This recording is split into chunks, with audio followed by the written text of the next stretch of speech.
മഹാരാഷ്ട്ര രാഷ്ട്രീയത്തെ മാത്രമല്ല ഇന്ത്യയെ മുഴുവൻ ഞെട്ടിച്ചൊരു വാർത്തയായിരുന്നു 2026 ജനുവരി 28-ന് ബാരാമതിയിൽ നിന്ന് പുറത്തുവന്നത്. സംസ്ഥാന ഉപമുഖ്യമന്ത്രി അജിത് പവാറിന്റെ അപ്രതീക്ഷിത വിയോഗം. ഒരു വിമാനാപകടം എന്ന നിലയിൽ റിപ്പോർട്ട് ചെയ്യപ്പെട്ട ഈ സംഭവം ഇന്ന് രാഷ്ട്രീയ വിവാദങ്ങളുടെയും വലിയ ദുരൂഹതകളുടെയും നിഴലിലാണ്.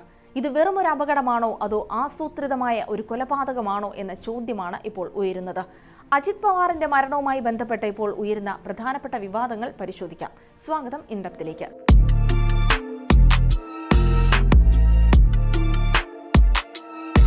ബാരാമതിയിൽ നിന്ന് മുംബൈയിലേക്ക് തിരിക്കാനിരുന്ന സ്വകാര്യ വിമാനമാണ് തകർന്നു വീണത്.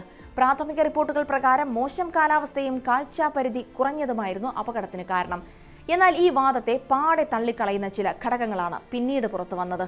വിമാനം തകരുന്നതിന് തൊട്ടു മുൻപ് പൈലറ്റിൽ നിന്ന് യാതൊരുവിധ മേഡേ സന്ദേശങ്ങളും എയർ ട്രാഫിക് കൺട്രോളിന് ലഭിച്ചിരുന്നില്ല. സാധാരണഗതിയിൽ ഒരു സാങ്കേതിക തകരാറോ എഞ്ചിൻ പരാജയമോ ഉണ്ടായാൽ പൈലറ്റിന് അപായ സന്ദേശം നൽകാൻ സമയം ലഭിക്കാറുണ്ട്. ഇവിടെ അത്തരമൊരു നീക്കം ഉണ്ടാകാഞ്ഞത് എന്തുകൊണ്ടാണെന്നാണ് പ്രധാനപ്പെട്ട ചോദ്യം. ഈ സംഭവത്തിൽ ദുരൂഹത ആരോപിച്ച് ആദ്യം രംഗത്തെത്തിയത് അജിത് പവാറിന്റെ അനന്തരവനും NCP നേതാവുമായ രോഹിത് പവാറാണ്. ഇതൊരു അട്ടിമറിയാണെന്നാണ് അദ്ദേഹം പറയുന്നത്. വെറുമൊരു രാഷ്ട്രീയ പ്രസ്താവന എന്നതിലുപരി അദ്ദേഹം ചില ചോദ്യങ്ങൾ മുന്നോട്ട് വയ്ക്കുന്നുണ്ട്. വിമാനത്തിന്റെ സഞ്ചാരപാതയിൽ അവസാന നിമിഷങ്ങളിൽ എന്തെങ്കിലും മാറ്റം വരുത്തിയോ? അജിത് പവാറിനെ പോലൊരു VIP യാത്രക്കാരൻ ഉണ്ടായിരുന്നിട്ടും സുരക്ഷാ മാനദണ്ഡങ്ങൾ പാലിക്കുന്നതിൽ വീഴ്ച പറ്റിയോ എന്നിവയാണ് അദ്ദേഹം ഉയർത്തുന്ന ചോദ്യങ്ങൾ. ഈ ചോദ്യങ്ങൾ ഇപ്പോൾ മഹാരാഷ്ട്ര സർക്കാരിനെ തന്നെ പ്രതിരോധത്തിലാക്കിയിരിക്കുകയാണ്. ഈ സംഭവത്തിൽ ഏറ്റവും ദുരൂഹത നിറഞ്ഞ മറ്റൊരു കാര്യം വിമാനം പറത്തിയിരുന്ന ക്യാപ്റ്റൻ സുമിത് കപൂറിനെ കുറിച്ചുള്ള ആരോപണങ്ങളാണ്. പൈലറ്റിന്റെ പശ്ചാത്തലത്തെക്കുറിച്ച് പുറത്തുവരുന്ന വിവരങ്ങൾ അത്ര സുഖകരമല്ല എന്നാണ് റിപ്പോർട്ടുകൾ. മദ്യപിച്ച വിമാനം പറത്തിയതിന് 3 വർഷത്തേക്ക് മുൻപ് സസ്പെൻഷൻ ലഭിച്ച വ്യക്തിയായിരുന്നു അദ്ദേഹം എന്നാണ് ആരോപണം. അത്രയും ഗൗരവതരമായ അച്ചടക്ക നടപടി നേരിട്ട ഒരാൾക്ക് സംസ്ഥാനത്തെ ഒരു VIP വിമാനം പറത്താൻ എങ്ങനെ അനുമതി ലഭിച്ചു എന്നാണ് ഇപ്പോഴുയരുന്ന മറ്റൊരു ചോദ്യം. പൈലറ്റിന്റെ നിയമനത്തിൽ കൃത്രിമം നടന്നോ എന്നും അവസാന നിമിഷം പൈലറ്റിനെ മാറ്റിയെന്നും അന്വേഷിക്കേണ്ടതുണ്ടെന്നും അജിത് പവാറിന്റെ അനുയായികൾ ആവശ്യപ്പെടുന്നു. മനഃപൂർവ്വം വരുത്തി തീർത്ത ഒരു അപകടമാണെന്ന വാദത്തിന് പൈലറ്റിന്റെ പേരിലുള്ള ആരോപണങ്ങൾ ശക്തി പകരുകയും ചെയ്യുന്നു.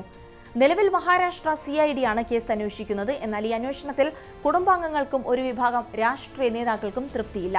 സിവിൽ ഏവിയേഷൻ മന്ത്രാലയവും DGCയും പ്രതിക്കൂട്ടിലാകുമ്പോൾ സംസ്ഥാനത്തെ ഒരു ഏജൻസി നടത്തുന്ന അന്വേഷണം എത്രത്തോളം നിഷ്പക്ഷമായിരിക്കുമെന്നതാണ് പ്രധാന ചോദ്യം. വിമാന കമ്പനിയായ വിസ്റ്റ സെയിൽസിന് ഉന്നത ഉദ്യോഗസ്ഥരുമായുള്ള അവിശുദ്ധ ബന്ധം അന്വേഷിക്കണമെന്ന ആവശ്യവും ശക്തമാണ്. ഇതിനെ ഒരു കൊലപാതകമായി കണ്ട് അന്വേഷിക്കണമെന്നാണ് കുടുംബം ഇപ്പോൾ ആവശ്യപ്പെടുന്നത്. അജിത് പവാറിന്റെ മരണം മഹാരാഷ്ട്ര രാഷ്ട്രീയത്തിലെ അധികാര സമവാക്യങ്ങളെ തന്നെ മാറ്റിമറിച്ചു കഴിഞ്ഞിരിക്കുന്നു. ദുരൂഹതകളും അവസാനമില്ലാതെ തുടരുകയാണ്. അതുകൊണ്ട് തന്നെ ഇതൊരു സാധാരണ വിമാനാപകടം എന്ന നിലയിൽ അവസാനിപ്പിക്കാൻ സാധിക്കില്ല. ഒരു ഉന്നതതല ജുഡീഷ്യൽ അന്വേഷണമോ അല്ലെങ്കിൽ അന്താരാഷ്ട്ര നിലവാരത്തിലുള്ള ഏജൻസികളോ ഈ കേസ് ഏറ്റെടുക്കേണ്ടി വരും. സത്യം പുറത്തു വരുന്നതുവരെ അജിത് പവാറിന്റെ അനുയായികൾക്കും കുടുംബത്തിനും ഈ മരണം ഒരു തീരാത്ത ദുഃഖവും അതിലുപരി വലിയൊരു സംശയവുമായി തുടരുക തന്നെ ചെയ്യും.